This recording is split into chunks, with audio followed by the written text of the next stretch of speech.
21 જૂન 2026 થી મંગળ આવશે વૃષભ રાશિમાં। તો મંગળ ગોચરનો તમારી રાશિ પર કેવો થશે પ્રભાવ, આ વિડીયોમાં ચર્ચા કરીશું તુલા, વૃશ્ચિક તથા ધન રાશિની। તો નમસ્કાર મિત્રો, અંબા એસ્ટ્રોલોજી ગુજરાતી ચેનલમાં આપ બધાનું ખૂબ ખૂબ હાર્દિક સ્વાગત છે। મિત્રો, નિયમિત જ્યોતિષીય માર્ગદર્શનને લગતા વિડીયો જોવા માટે આપ અમારી ચેનલ અત્યારે સબસ્ક્રાઇબ કરો, આ વિડીયોને લાઇક અને શેર કરવાનું ભૂલશો નહીં। જ્યોતિષને લગતા મૂંઝવતા પ્રશ્નોના સમાધાન માટે આપ અમારો સંપર્ક અવશ્યથી કરી શકો છો। મિત્રો, વૈદિક જ્યોતિષ શાસ્ત્રમાં ગ્રહ ગોચરનું, ગ્રહ રાશિ પરિવર્તનનું ખૂબ જ મહત્વ છે। દેશ અને દુનિયાની સાથે સાથે વ્યક્તિના જીવન ઉપર પણ તેની અસર સ્પષ્ટપણે દેખાય છે।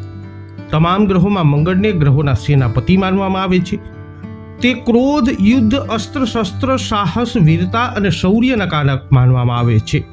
તમને જણાવી દઈએ કે જ્યોતિષ શાસ્ત્ર અનુસાર મંગળ 21 જૂન 2026ના રોજ રાત્રે 12:23 વૃષભ રાશિમાં ગોચર શરૂ કરવા જઈ રહ્યા છે। મંગળના આ ગોચરને કારણે અનેક રાશિઓનો ભાગ્યનો તારો ચમકી શકે છે। તો આવો જાણીએ તમારી રાશિ પરનો પ્રભાવ। સર્વપ્રથમ વાત કરીશું જેમના નામના અક્ષરો હોય છે ર અને ત, તુલા રાશિની।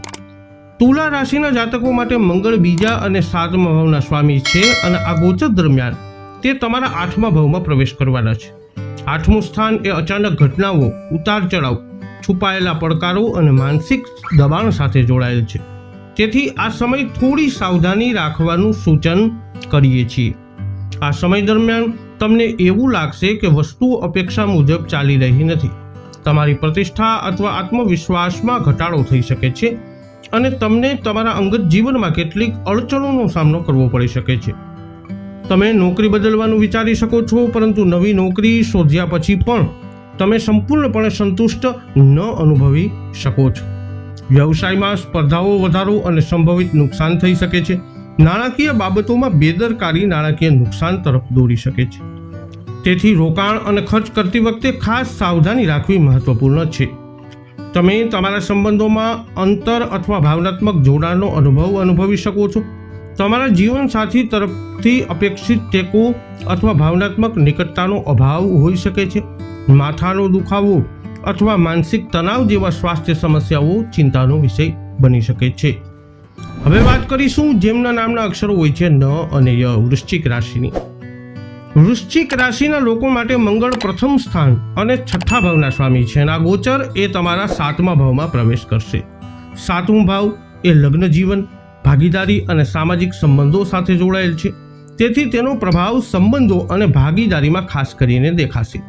આ ગોચર તમને વધુ મુસાફરી કરવા માટે પ્રેરિત કરી શકે છે, જો કે દરેક યાત્રા નફાકારક રહેશે નહીં। આ સમય દરમિયાન વ્યવસાયમાં તમારી રુચિ વધી શકે છે અને તમે નવી તકો શોધી શકો છો। તમારી કારકિર્દીમાં કાર્ય સંબંધિત પ્રવૃત્તિઓ ઝડપી બની શકે છે, જે નવા અનુભવો પ્રદાન કરશે। ઉદ્યોગપતિઓને નવી તકો મળી શકે છે, જે તેમને નફો કમાવામાં મદદ કરી શકે છે। નાણાકીય રીતે જોઈએ તો તમારા સમર્પણ અને સખત મહેનતથી તમને લાભ અને પ્રોત્સાહન મળી શકે છે। સંબંધોની દ્રષ્ટિએ જોઈએ તો તમે તમારા જીવનસાથી સાથે મૈત્રીપૂર્ણ અને સમજદાર સંબંધ જાળવી શકો છો। તમારા બંને વચ્ચે સહયોગ અને સંવાદિતા પ્રવર્તી શકે છે। સ્વાસ્થ્યની દ્રષ્ટિએ જોઈએ તો ઉર્જા અને ઉત્સાહ તમને સારું સ્વાસ્થ્ય જાળવવામાં મદદ કરી શકે છે। હવે વાત કરીશું જેમના નામના અક્ષરો હોય છે ભ, ધ, ફ, ઢ, ધનરાશિની। ધનરાશિના જાતકો માટે મંગળ 12મા અને 5મા ભાવના સ્વામી છે અને આ ગોચર દરમિયાન તે તમારા 6થા ભાવમાં પ્રવેશ કરશે।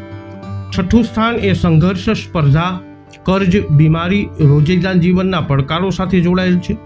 આ ગોચર અણધાર્યા લાભો લાવી શકે છે, જેમાં જરૂર પડીએ લોન અથવા નાણાકીય સહાયનો સમાવેશ થાય છે।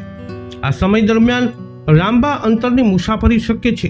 કારકિર્દીના મોરચે તમે સારી તકો માટે નોકરી બદલવાનું વિચારી શકો છો, પરંતુ આ પ્રક્રિયા થોડી મુશ્કેલ અને સમય માંગી લે તેવી હોઈ શકે છે। વ્યવસાયમાં નવી ટેકનોલોજી અથવા નવીન પદ્ધતિઓનો અભાવ ઓછો નફો લાવી શકે છે, જે તણાવ વધારી શકે છે। નાણાકીય ખર્ચમાં વધારો થઈ શકે છે, જેના કારણે ચિંતા વધી શકે છે। તમારા સંબંધોમાં સમજણનો અભાવ અથવા ગોઠવણના મુદ્દાઓ તમારા જીવનમાં સાથે તણાવ ઉત્પન્ન કરી શકે છે। સ્વાસ્થ્યની દૃષ્ટિએ જોઈએ તો ત્વચા સંબંધિત સમસ્યાઓ અથવા એલર્જી જેવી સમસ્યાઓ થઈ શકે છે, તેથી સ્વચ્છતા અને આહાર પર ધ્યાન આપવું મહત્વપૂર્ણ છે. તો તુલા, વૃશ્ચિક તથા ધન રાશિના જાતકો વૈદિક જ્યોતિષ શાસ્ત્ર અનુસાર 21 જૂનથી મંગળ વૃષભ રાશિમાં ગોચર કરતાની સાથે તમારી રાશિ પર કંઈક આવો કરશે પ્રભાવ. આ વિડીયો અંગેના તમારા અભિપ્રાય, તમારા મંતવ્ય કોમેન્ટમાં જણાવજો. વિડીયોને લાઇક કરજો, શેર કરજો. હજુ સુધી આપે અમારી ચેનલને સબસ્ક્રાઇબ ન કરી હોય તો અવશ્ય કરી લેજો. ફરી મળીશું નવા વિડીયોમાં. જય અંબે.